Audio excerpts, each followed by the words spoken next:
Bismillahirrahmanirrahim. Assalamu alaikum students. How are you? Hopefully you all are fine.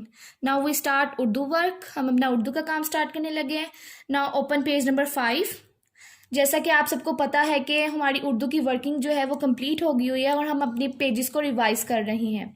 तो जो बच्चों का पेज ये 5 नंबर पेज कंप्लीट नहीं हुआ बुक पे होमवर्क बुक पे वो मेरे साथ साथ कंप्लीट करेंगे और बाकी सारे बच्चे इसे रफ कॉपी पे इसकी प्रैक्टिस करेंगे. सबसे पहले हम डेट एंड डे मेंशन करेंगे. 9 अप्रैल 2020 जमात का काम और दिन है जुमेरात. हमारा प्रीवियस लेक्चर था बेलिबा पेलिपा तेलिफ्ता टेलिफ्टा सेलिफ्सा. बे की फैमिली के साथ हमने अलिफ को ज्वाइन करके बे की फैमिली कंप्लीट की. फिर जीम की फैमिली में जीम की छोटी अशकाल के साथ अलिफ राइट कर करके हमने उनकी फैमिली कंप्लीट की. जीम अलिफ जा चेलिफ जा हेलिफा खेलिफा.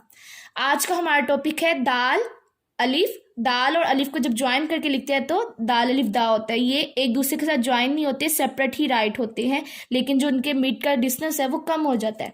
दाल और अलिफ, दाल अलिफ डा. दाल जो है दरमियान वाली 2 लाइनों में आएगा और अलिफ जो है पहली 3 लाइनों में राइट होगा. दाल अलिफ डा.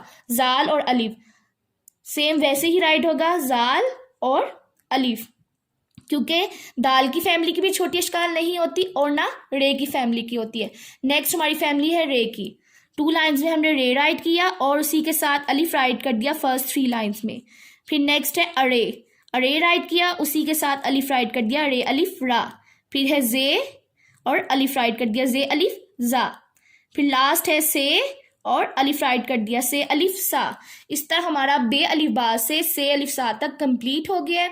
ये आप लोगों ने इसकी घर में प्रैक्टिस करनी है रफ कॉपी में और इसे लर्न भी करना है. Thank you so much student. रुकना नहीं, बढ़ना है, पढ़ते जाएं.